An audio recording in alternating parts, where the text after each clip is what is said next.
things about emergence of sociology. This will be our first topic. And we are doing block A, which is sociology, the discipline, the subject basically. So when we are studying sociology, first we want to know how did it emerge, right? We need to have a context of anything. Say if you write a GS answer also, you need to know the background of something, right? Even if you are writing essay also, you need to have a little historical background that why this particular phenomena or why this particular thing is present in the society. So similarly, the starting point of the syllabus is we will try to understand that what was the need of sociology. There were already so many subjects. There were philosophers like Socrates, Plato, in the Greek civilization, in the Rome civilization, other philosophers, they were already talking about society. Why did we need a specific subject to discuss about society, which was very common in nature? It's not that humans started thinking about society very recently. Since this dawn of the civilization, humans have this curiosity to understand the surrounding, the surrounding which is there, or with respect to, when they started living as an early man and then it shifted to a community based living, then family came about, right? So there was a need and then all these things were formed. So the need to understand why do we need to live in groups, how do we interact in groups, right? How are we related to each other? It is not something new in nature, right? There is a context behind it. And because there is a need to understand the society, but the emergence of sociology came much later on. So we will see how the society progressed, and especially when we are talking about sociology, this emerged because of the changes which happened in European society, right? Later on, the other changes happened in other parts of the world also, in North America and then in India and Asia, other parts also. But the starting point of sociology was, or you can say the immediate cause, like we do revolt of 1857. What is the immediate cause? Immediate cause was there were guns which were thought were made up of probably pork or beef, and the soldiers they denied that we will not use this, and that became an immediate cause. There were other causes of 1850 revolt of 1850. Similarly, the immediate cause of emergence of sociology were changes which happened in Europe. And these changes didn't happen overnight. It spanned around centuries, right? And there was a specific period. We will discuss all these things in detail. There was a specific period in which there was a need that there has to be a separate subject to study all these changes. Society has changed now. We are no longer living in a traditional society. This is a modern society. And now, what is modern society? What were those changes? We will study that and we will relate that with your emergence of sociology, how there was birth of sociology, right? So that will be our first part. And if you see in the syllabus, next part is comparison between. Sorry, before that, scope of the subject.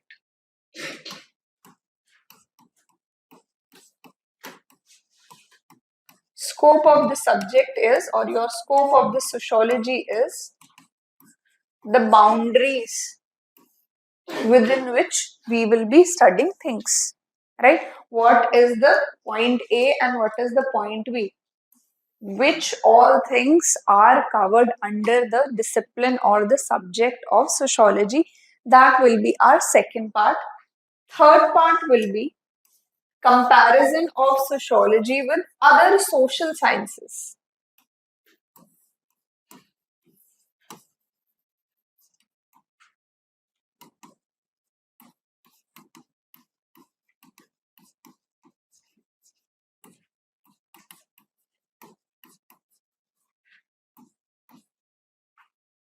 Right? So when we are saying there was a need for sociology to emerge, there were changes in the society, right? And then there were other social sciences already, or other subjects in simple language were already there. Like political science was already there. It was already studying the political behavior of people, right? How they are voting or what is state. Why do we need to study state, nation in sociology? So we will see what is the difference between the boundaries of political science and sociology. Similarly, other subjects, economy, anthro, psychology, we will try to do a comparison, and comparison is not just when in the exam they ask about comparison is not just about differences, or if the question is compare and contrast, it is not just comparing two things, right, or writing the dissimilarities, it is also about the overlapping areas. So in this part we will cover how socio is different from these other social sciences, as well as there are certain overlapping areas also where they assist each other, right? There nowadays what we see in, in sciences and social sciences, there is a multidisciplinary approach. All the disciplines, they aid each other in understanding any of the phenomena, if we're talking about society, in a much better way. So we will try to cover those areas also. Lastly, sociology and common sense. How sociology is different from common sense. And this we have talked a lot about in the induction lectures, that sociology is not something which is a layman language. It's not something which is can be related to common sense, right? There is a deeper analysis. We try to understand it from a more comprehensive aspect. We try to answer the why question. We will not say that dowry is there in the society because it's a culture. Why it is there, we will see. Why since centuries it still exists. Similarly, caste. It's not a common sense that, okay, everybody marries within your own caste. What is the reason behind it, and why in 2025 people are still marrying within their own caste? So we will try to see that common sense is very different from sociology, right? So these will be the four starting points of our syllabus, which are very easy in nature.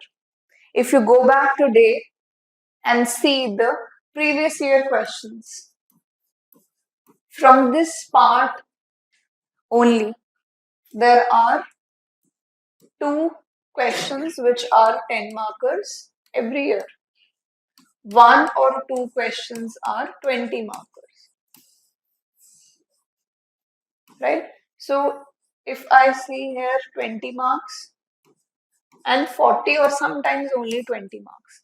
So around 40 to 60 marks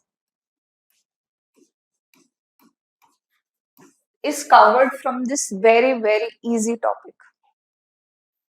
In the class, once we are done with one block, say just the emergence of sociology, we will discuss the question also. And then we will see that with the same information, they have asked a similar kind of question in 3-4 different ways. Right? The content will remain the same, but how you put those in words, how you articulate that information, that will differ. Right? And we have decided in our previous lectures that answer writing will remain a very, very important part in the lectures. Side by side, answer writing will keep on going on. So if you want, in fact, you can keep a separate register or loose sheets of whatever answer writing is being done in the class, and also there will be certain questions which I'll be giving you that, okay, get the num from your home and next day we will discuss. So it's your wish, keep a separate register rather than, some students have, although there's no need of running notes, if anything is important, I will tell you that this might not be in the notes. This is something extra, just write it down. I'll tell you. Apart from that, don't mix your answer writing within the running notes if you are taking it. Otherwise, there's no need. Notes will be given. right? So keep a separate thing for your answer writing side, because I want after 4 months, it's not, the situation should not be where you say that I still have to start writing my first answer. It should not happen, right? Or, even if you are lazy or you procrastinate, at least in class, whatever is being done, just note it down. How introduction has to be written, how the body of answer, and how your conclusion has to be there, right? Okay. So now, first thing, we will try to see the emergence of sociology. So first, let's define what is sociology, right? Not important for your answer writing or something, just a basic thing. We are starting with something, we should know what it is. Whenever you read any concept, right, whether it is GS, whether it's optional, first start with the basic thing, right? It's not given in the syllabus that you have to know the definition of sociology, but you should have an understanding of all the basic fundamental things. So when you are a student of sociology and somebody asks you, what is sociology? Sociology is a systematic, scientific, these words are very important. Systematic, scientific study of society and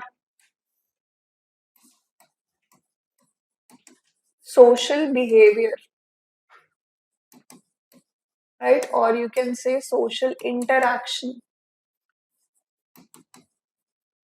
social relationships. I'll explain it.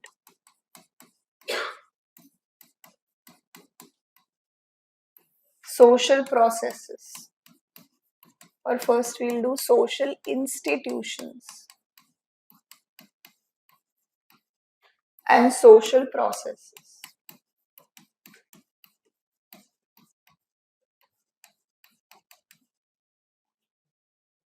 Right? So this is what sociology is. So now this also takes us to one important point. When you're learning definitions, learn in this manner. Break down the definition into keywords. Is MR, you can add it on. Sociology is the study, scientific and systematic. The filler words you can add.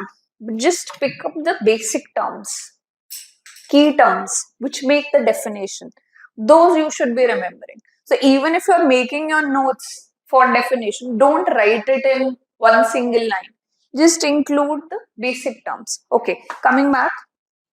Now, when we are talking about sociology, first thing is it's a systematic study. We are not studying things randomly. We are trying to find a pattern here. We are not just studying, a small area.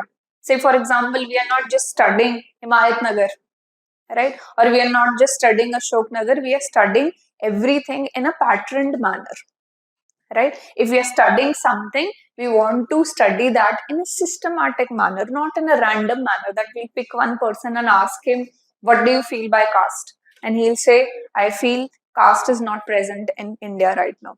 That's not a systematic study. When there is a systematic study and you want to find pattern in the society, your sample size will be very large, right? You will ask different people, just giving a hypothetical example, right? Probably you'll take a full community, right?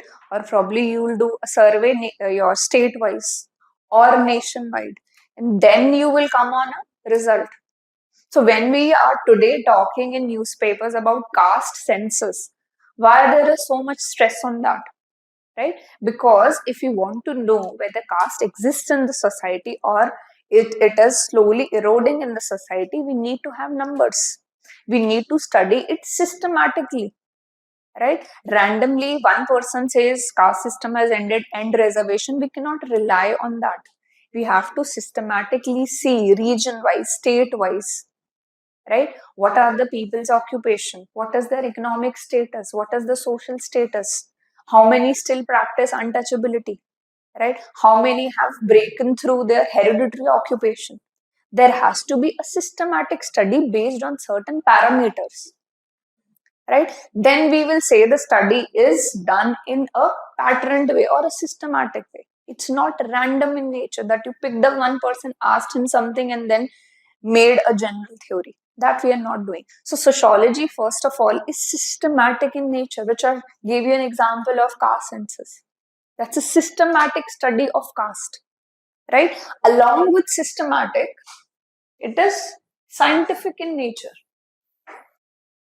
It doesn't depend upon what I feel, right? What I feel doesn't matter, right? Or even what two people feel, that doesn't matter. I will be using reasoning. I will be using logic. I will be observing things. I will be conducting a survey. I will be using scientific method. Same way, say, how does a scientist does a research? Say he's researching on some disease, right? So he will try to cover it through scientific methods, right? Say if somebody wants to say that, okay, stem cells can be beneficial in curing of cancer. So scientifically, he'll do experiments, right? He will prove something, he'll show cause and effect, right? Whatever tools he is using, he's used his whatever calculations he's doing. Same thing, obviously, calculations, lab experiments, they are not possible with society, right? We are not some, guinea pigs that will do experiment and then result will be there. But when we talk about scientific, it means certain logic and rationality is involved, right? We are trying to study something which is away from what I feel, what the researcher feel, or what is my preconceived notions. When I am studying caste, I will study it from a scientific perspective. Scientific mean I will use logic, not depend upon what caste I belong to or what my family has taught me about caste. That is at one side. I will be objective in my approach. That is what scientific means. And this is a separate chapter. We will be discussing later on. Sociology as science. That when we say sociology is a science, on which criteria are we declaring this that sociology is doing a scientific study? That's another block. Next block will be that only. That we'll cover later on. But sociology, when we are talking about as a subject, it is systematic in nature. It has a pattern. It is not random in nature. And we study things in a scientific way, right? And this systematic plus scientific study of the society, right? Now, within this society, there are certain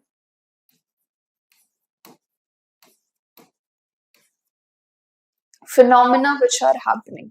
That is under the domain of sociology. What we are studying in society, we are studying social behavior or interaction. How two people or how a community is interacting with each other. When you see probably a elder person and a younger person sees him, say it's his relative, he comes and folds his hand or touches his feet. That's a social interaction. But why did he do that? If the person would have been of same age, his social interaction would have been different. Probably he would have hugged the person, right? So this social interaction, what are the rules? How do people interact with each other? That is very important, right? And there are different perspectives to study this, right? Because social interactions are not that easy. Humans are not that easy to understand, right? A human who is standing there, say for example, person is sitting here on the first chair, right? If he or she is crying, you do not know what happened. Probably she got a bad news on her phone. Probably she cleared some state exam and she just got the news, and those are tears of happiness. Or she's feeling very angry. Or she's feeling very frustrated in nature. So social interactions are to be understood by a sociologist. What is the hidden meaning behind it? How to gauge that meaning? How do people interact with each other? How communities interact with each other? That is under the domain of sociology. So sociology is a systematic scientific study of society, social behavior or social interaction, and next is social relationships. There are certain roles which we play in the society.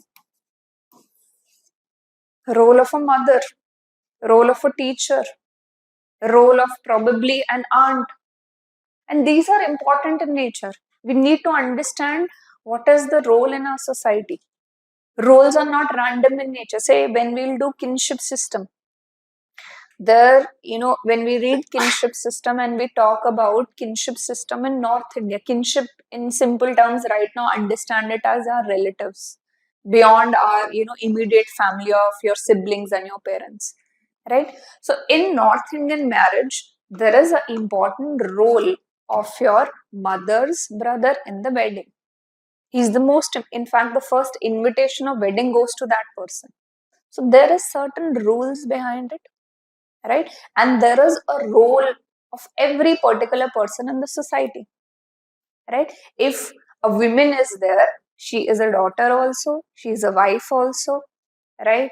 She is a mother also, she is a daughter-in-law also. There are different roles which we are playing, and every role, your interaction will differ. How you're interacting. Take, for example, a woman. Her interaction with her parents and her interaction with in-laws, it is very different because your role has changed. You were daughter in front of your parents, your daughter-in-law in front of your in-laws, right? So these type of roles which are there in the society, right? What are the different relationships which are present in the society? Not just two people randomly talking to each other, right? But what position or what role are they playing? If somebody is interacting with me, I come in as a role of a teacher, you come as a student. If I meet somebody outside, my role changes. If I am interacting with my family, my role is no longer as a teacher, it's as a member of the family. So those things we will be understanding, and the entire sociology concised is about this thing only. All the chapters which we are studying, family, marriage, their social interaction, relationships, everything will be covered in that. So this is kind of a summary or a crux, that what do you mean by sociology, right? Then social institutions. So in society, there are a certain organized set of principles surrounding certain bodies, you can say, right? Which we, define as social institutions. They are the steel framework of the society. If society is a building, different rooms are social institutions which provide a pattern to the society, right? Say, for example, family, right? People are born into a family, they're socialized, they learn how to behave, they learn about different values, rule of the society before they enter into the society. When a small child, before he starts going to his kindergarten, the basic groundwork of how to behave, how to talk is done already by the parents.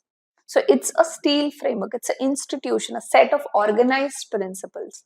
That will be a social institution. Then institution of marriage, right? Institution of religion.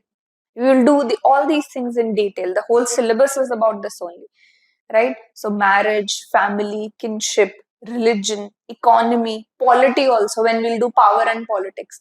These are all social institutions, right? In the building, which is a society, the different rooms are your different social institution which provide the framework to the society, right?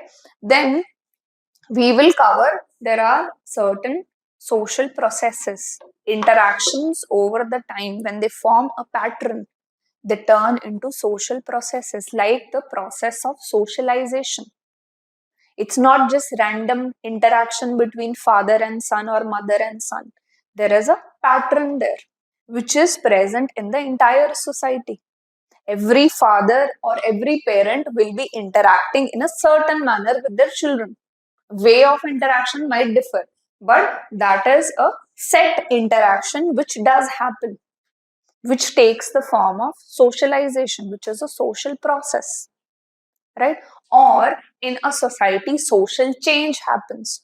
Over the time, norms change, culture change. So from one type of norms, we changed into another type of norms. That is social change. Social change is a social process.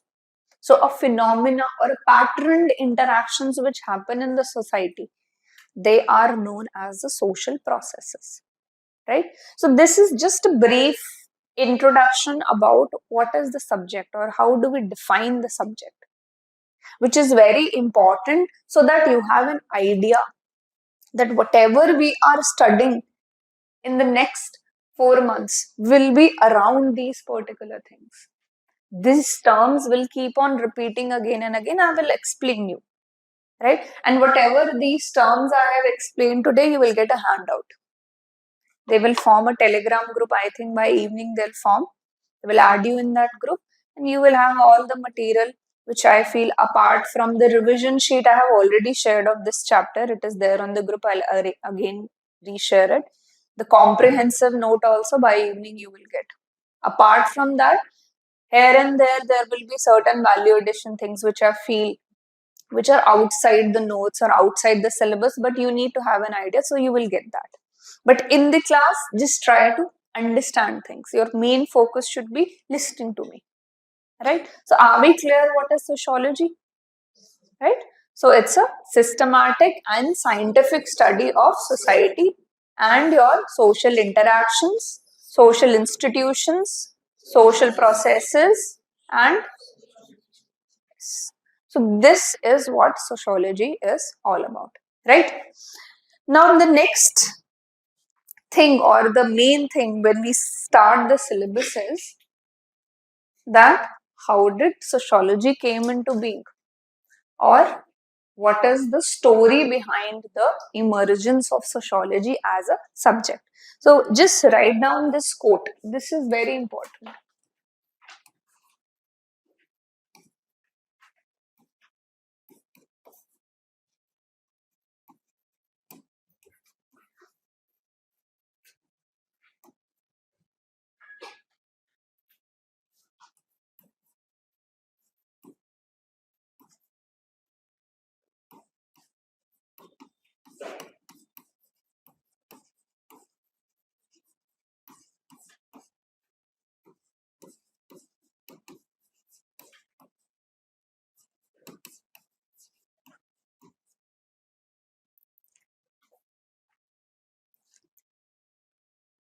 So this quote will be kind of a premise or center of whatever we will be discussing in next 2 days. Everything will zero upon this particular term.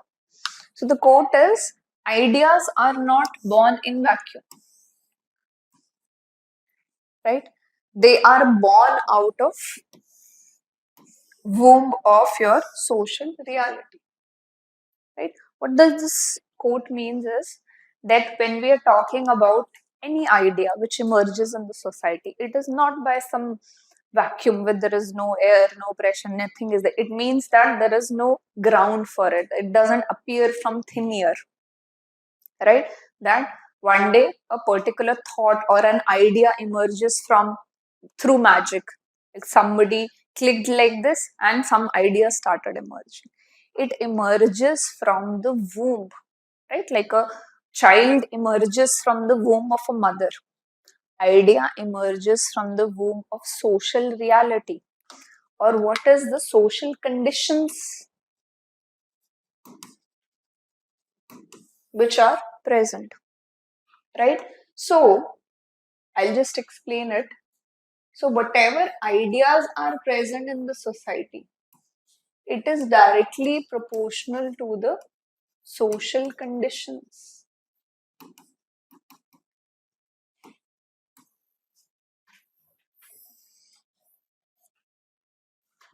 right? So that is the starting point. I'll tell in detail. One thing again, just I'm just adding with perspective of answer writing, right?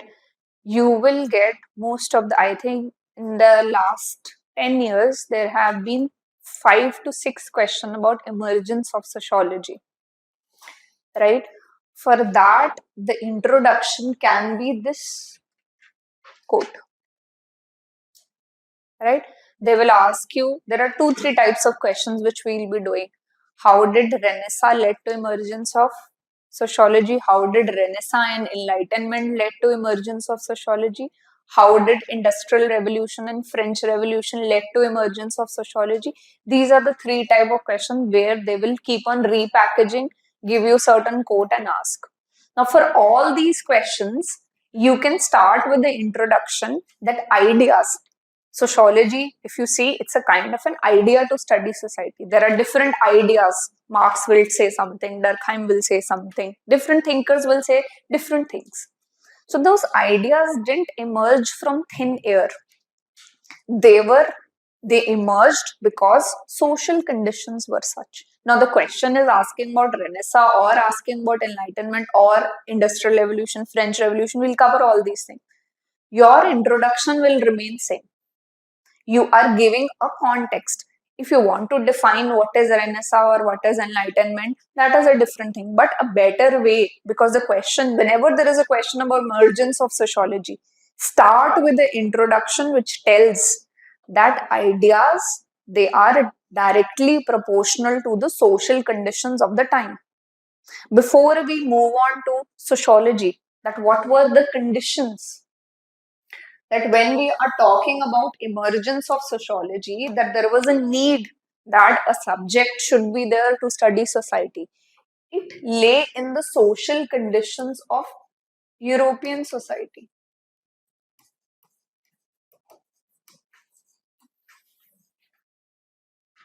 Starting as far as your, when we say Renaissance period, it started from 14th century. From there was a need felt that some discipline, some subject should be there to study the society. And then it went all after. We'll do all the, timeline of how things happened. But first we need to appreciate this concept. This concept, if cleared, right? And if you remember these lines, or you can convert it into simple English also, that ideas which emerge in any time, they are directly related or proportional to the social conditions which are present. So before we go on to the sociology part, let's just try to understand from present times or contemporary times what we are trying to understand, right? Say for example, it has been very recent that social media has come up in our society, right? Social media was not present, right, from the start, right? When, it's, if you want to see the timeline, probably the more increase started somewhere around 2011 to 2012, right? That people started using your social media, right? If you remember, the first form of social media which came in India was around 2007 8. There was a, like Facebook came later on. There was a social media platform known as Orkut, if anybody remembers that. After that, there was Facebook, then Twitter also became popular. And then now it's the age of Instagram. Right? That's the most popularly used social media platform. Now, with social media and with advent of your internet, now the social conditions have changed, right? Now, because these conditions have changed, now new ideas of privacy are coming in. Idea of privacy was not present before. When you were writing letters, right, or when you were sending telegrams, probably if you say in 60s 70s, there was no issue of privacy, right? There was no issue of surveillance. There was no concept of or no idea of right of privacy because it was not needed. So ideas emerge as the situation changed. Social media came, internet came, then there was a need that okay, there has to be certain rights with respect to privacy also. Otherwise, your data will get misutilized. Right? Are we clear here? Take another example from contemporary times. Now, when we are talking about today's lifestyle, right? We are, the food which we are eating, it is mostly becoming fast food. right? And with coming up of your these quick commerce, platforms like Swiggy, Zepto, right? You can quickly order something, and the diet of children who are today there, or even the youth today, it is not very healthy. So we are seeing lifestyle associated diseases are there, right? And because of that, number of people who are obese, that is also increasing. Now when in a society the number of people who are obese, and because if you see in the olden times, 60s, 70s, the lifestyle was so active, the diet was so pure, right? It was very rare you find out that somebody is fat, right? But now you will find out lifestyle has changed, conditions have changed, right? Now there are thoughts about body positivity which is emerging. There was nothing as body positivity before, right? If a person was fat, people used to call him fat. People used to make fun of him that this person is fat.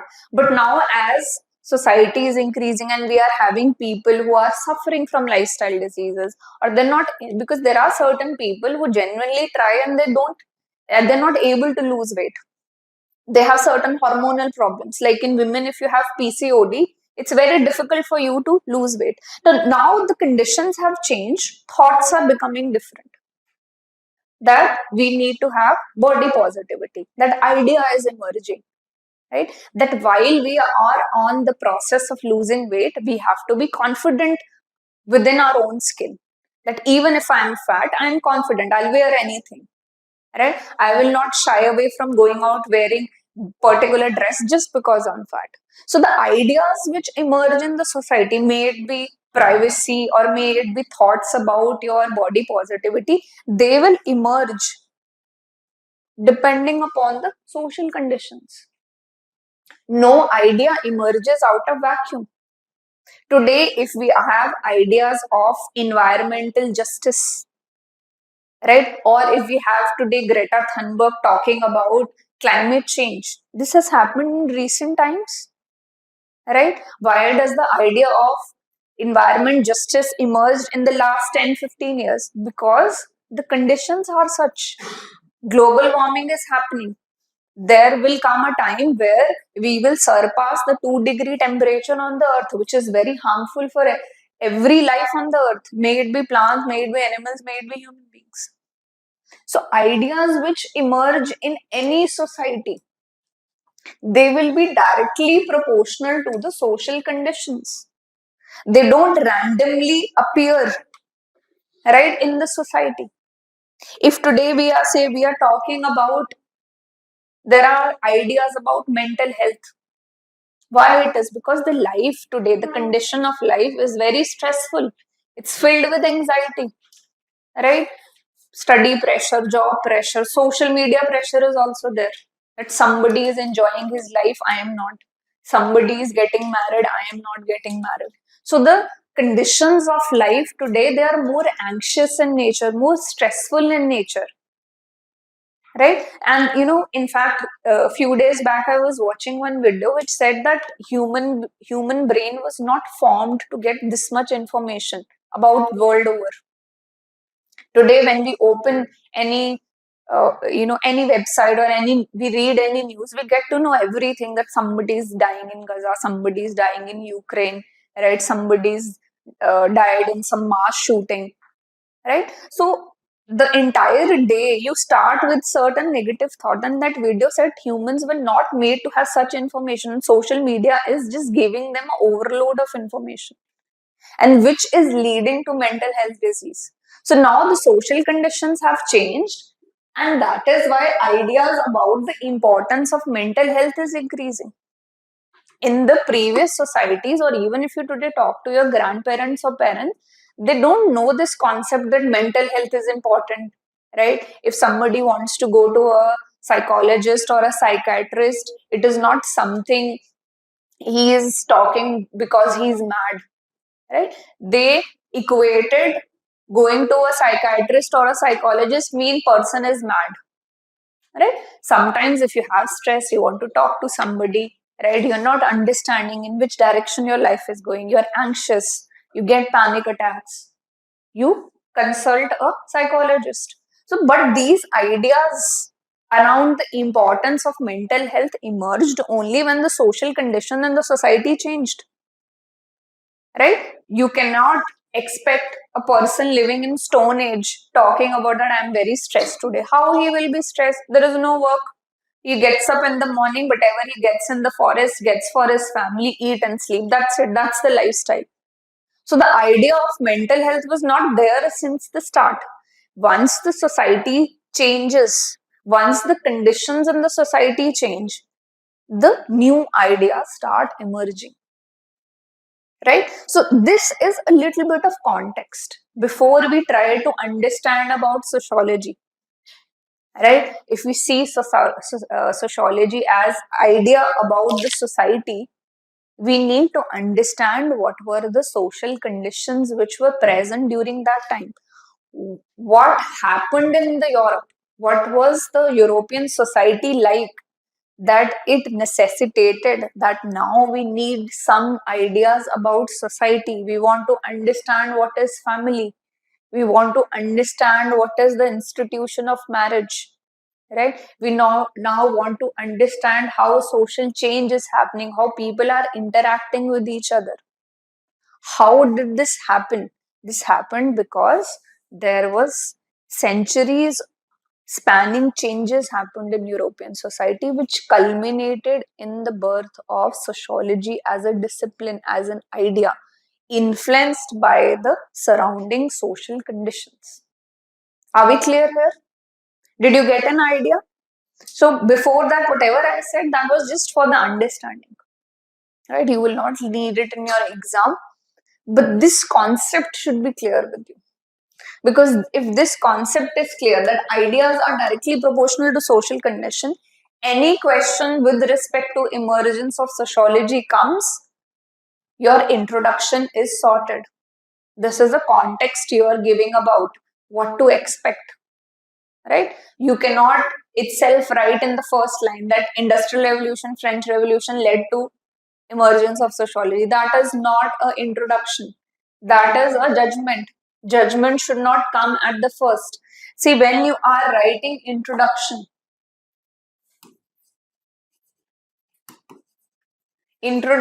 is a mirror to your answer, that what to expect, or giving certain context.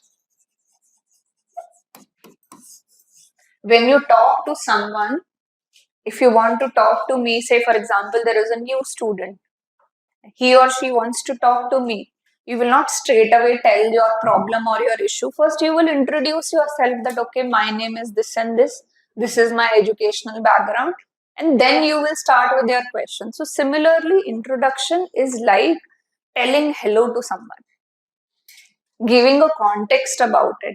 Because if you come to me and say, this is your name, this is your educational background, so it might not tell you, it might not tell me what is your problem, but it will give a context that, okay, this person is from engineering background, probably is little confused with the social concepts. So similarly, things work with the introduction of your answer. You have to give a context. And if clarity is there about this context, next body of the answer is very easy. This chapter is the easiest one. You just have to learn concepts. That's it. There is no rocket science here. Simplest of chapter. Right? So, introduction is sorted now. I should not see layman generic introduction in your answers.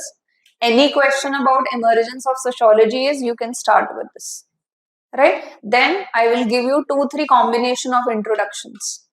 Your wish, because see, in paper only one question will come with respect to emergence of sociology. They'll not ask 2 questions. So one introduction will be more than enough. Right? But still I'll give you option, whatever is easiest for you, you write it down. But start writing. See, I told you in all the induction lectures, answer writing will keep on happening in between. That is the most important aim of our entire course, that you write good answers to get 290, 300 marks. That is our aim. Not just understanding the subject, but putting it into words is very important. Right? Okay. Now we will move on to the European society.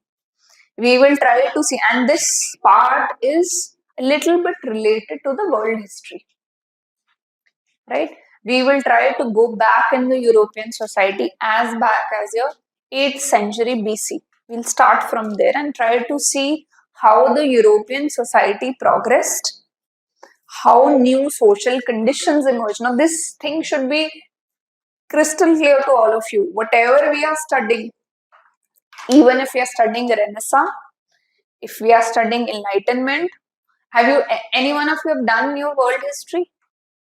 So these things will make more sense to you if you have done world history, but otherwise I'll explain everything. It will be kind of a world history class only. So Renaissance, when we're talking about, if we're talking about Enlightenment period, if you're talking about Industrial Revolution, if you're talking about French Revolution, these will change the social conditions of European society.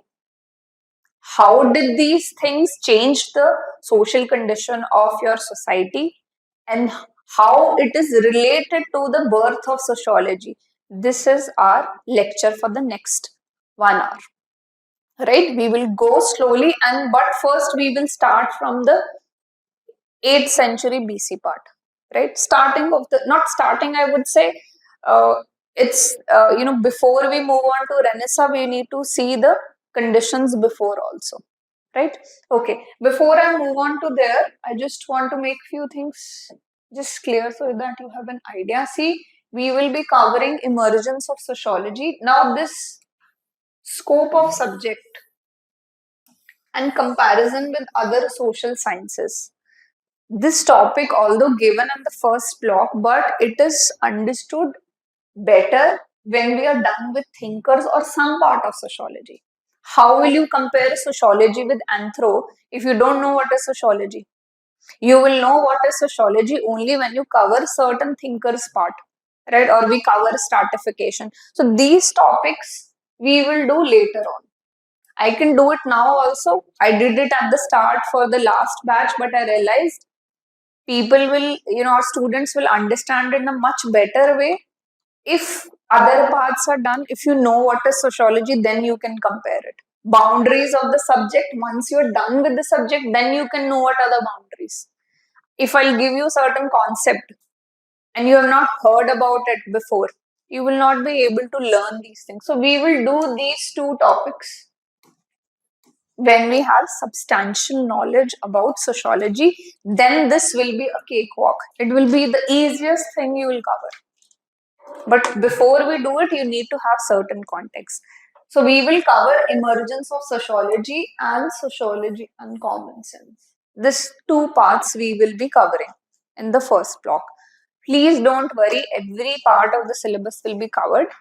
I just want to go in the flow of the lecture. I want to go in a manner which is more easier for you to understand. Syllabus is not all the time in a proper flow.